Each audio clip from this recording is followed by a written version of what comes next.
There is no chance when God has chosen you. I want you to understand a fundamental truth that Paramahansa Yogananda dedicated his life to teaching. There is no coincidence in the life of an awakening soul. What the world calls coincidence is, in the spiritual realm, merely subtle cause and effect ripening. You did not accidentally hear this message. You were not randomly drawn to this title, nor did you suddenly feel something stirring within you. It is all the result of your silent reflections from the past, the questions you have asked of life, the times you felt lost and yearned for deeper meaning. According to Yogananda, every soul has a direct connection to God, but most people live too much noise to hear that call. When you begin, no longer satisfied with the surface of life, no longer content with purely material success, no longer believing that you are just a body and a name, then the law of spiritual attraction begins to operate. God doesn't choose you in a biased way. He responds to the frequency you are emitting. And the most wonderful event you are approaching is not a random gift, but the result of a very long process of inner preparation, possibly spanning many lifetimes. Yogananda once said, "When God wants to awaken a soul, He will make them no longer sleep peacefully in the old world. If you feel old pleasures no longer satisfy you, old relationships are beginning to change, old values are slowly crumbling, don't be afraid. It's not a loss. It's God's rearrangement. The greatest event is not what you think, but what you become."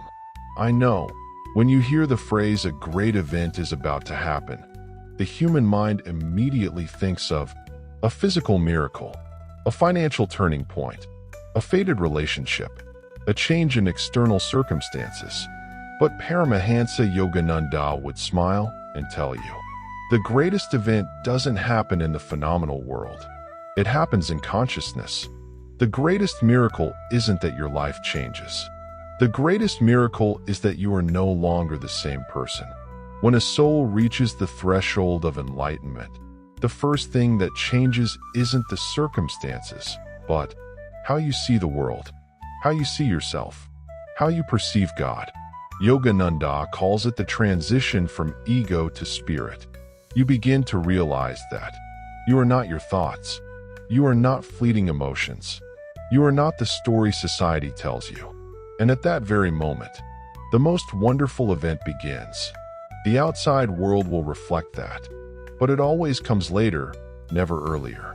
When you change your inner frequency, reality has no choice but to change accordingly. That is the law of the universe. Not belief, not hope, but the mechanism of consciousness. God's silent preparation in your life. If you're waiting for a loud sign, a clap of thunder, or a spectacular event to confirm that God is at work in your life, I want to gently adjust your perspective. According to Paramahansa Yogananda, God doesn't work in the way the human ego does. He doesn't rush. He doesn't show off.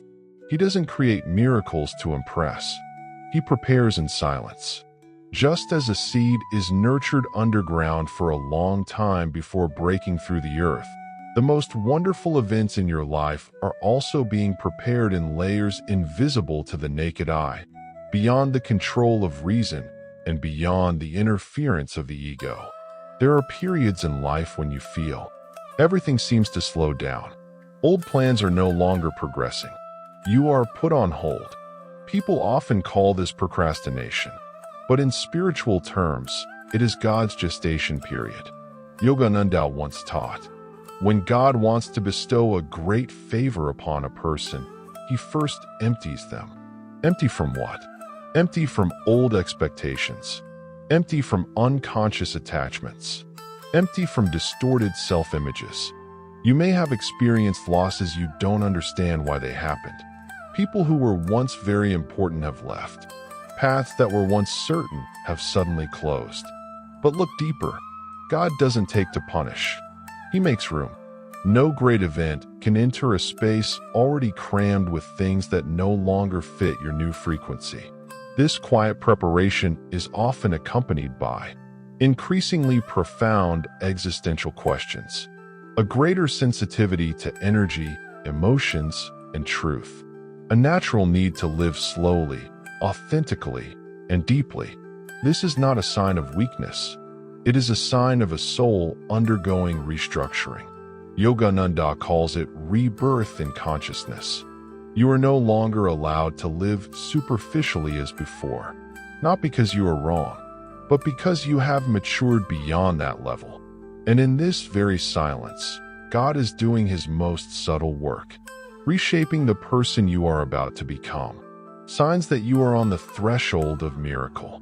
Miracles don't appear suddenly. They announce their presence before they happen. And if you are mindful enough, you will recognize very clear signs, not external, but within yourself. 1. You begin to feel no longer belonging to the old world. One of the strongest signs Yogananda ever mentioned is a feeling of alienation from the very life you were once familiar with. You are still there, still working, still communicating, but internally, there is a subtle distance. Not because you are arrogant, but because your consciousness has shifted. Superficial conversations tire you out. Purely materialistic goals no longer provide the motivation. You crave something more real. This is a sign of a soul standing between two worlds. 2. Silence becomes more attractive than noise.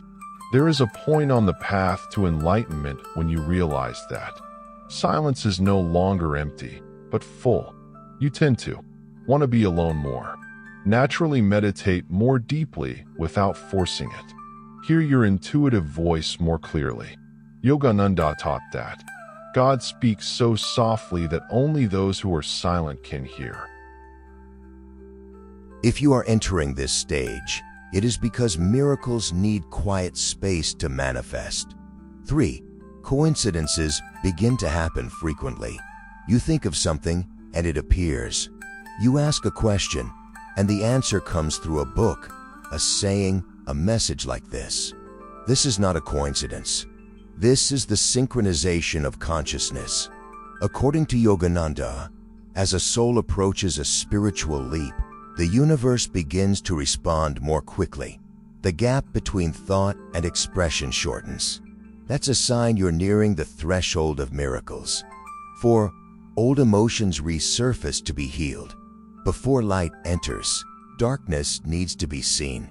You may feel old memories returning, pain thought to be over suddenly resurfacing, deep emotions whose origins you don't understand.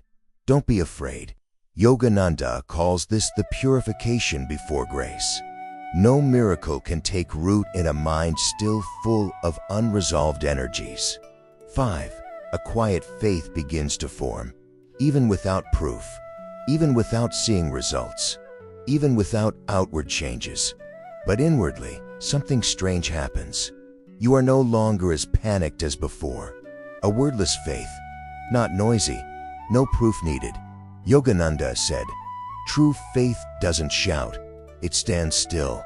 And when this faith emerges, it is the final sign before a miracle enters your life. Self-awareness, the key to activating divine events.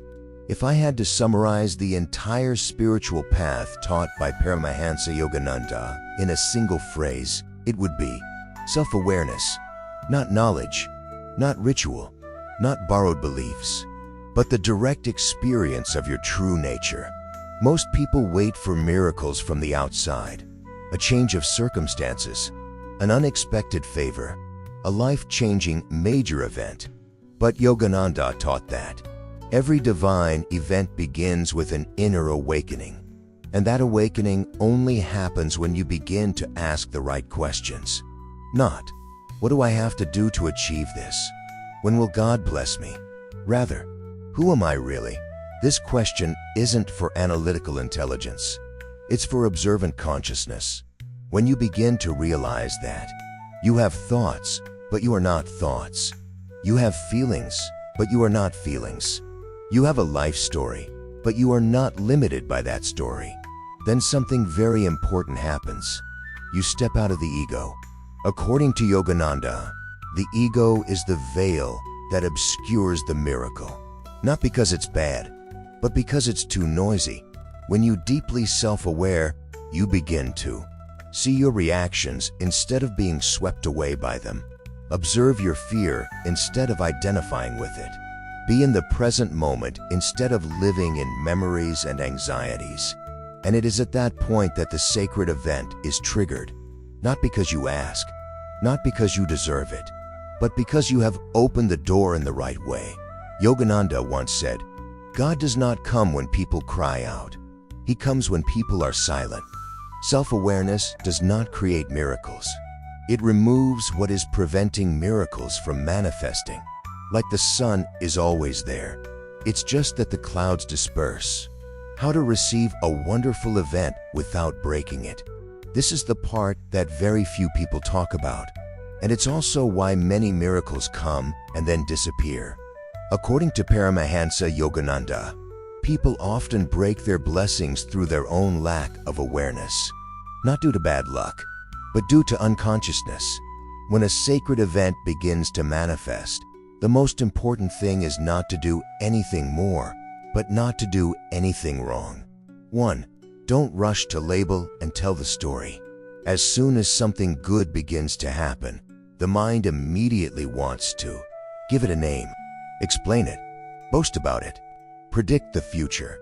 Yogananda warns that the ego always wants to possess what it did not create. When you tell the story too soon, you drag the event back to the mental level where it loses its sacredness. Let the miracle grow in silence. 2. Maintain a state of gratitude, no expectations.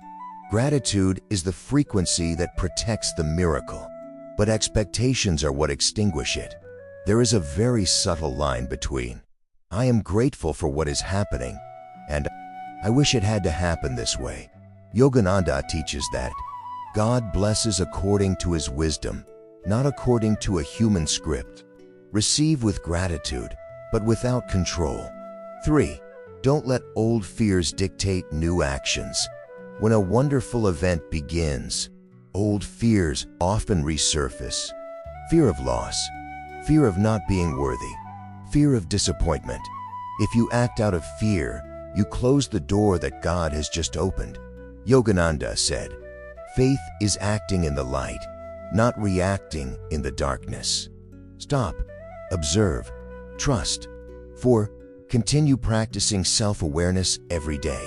The miracle is not the end point. It is the gateway. If you stop being mindful, the ego will take control again. The practice doesn't need to be complicated. A few minutes of observing your breath. Be aware of the emotions passing by. Remember that you are the witness, not the content. That's how you keep the sacred event alive. 5. Allow the event to unfold at the rhythm of the soul. The most wonderful events have no fixed schedule. They have their own rhythm. If you rush, you break it. If you give up, you lose your way. There is only one right state: presence and trust. Yogananda called it living in the hands of God without losing consciousness. Conclusion: don't miss this moment. My dear friend, if you have accompanied me to these words, that in itself is an answer. Not by chance, not out of curiosity, but because your soul has recognized something familiar. Paramahansa Yogananda once said, "Truth needs no persuasion. When the time is right, it will reveal itself." I am not writing this to convince you of a miracle. I am writing to remind you. Remember that you are not alone on this journey. You are not abandoned in a mindless universe. Your life is not a series of random events. There is a greater intelligence at work. There is a deeper consciousness guiding the way. And there's a part of you that always knows, even if you sometimes forget. The most wonderful event isn't something that will happen to you. It's something that's slowly awakening within you. Perhaps you can't name it yet. Perhaps you haven't seen its form yet. But you felt a deeper calm, a quieter faith, a truth that needs no explanation. Don't rush. Don't doubt. Don't revert to old patterns just because they're familiar. Yogananda taught, when the soul has heard the call, turning away from it is the greatest pain. Live a little slower, listen a little deeper, and trust a little more. You don't need to become someone else. You just need to stop forgetting who you are. If God sent you this message today, it wasn't to scare you, not to make you wait, but to tell you something very simple. You are ready. Walk gently. Miracles don't require you to run to them. They only require you to be in the right place within yourself. And when the moment comes, you won't need anyone to say, something wonderful has happened. You will know. Namaste.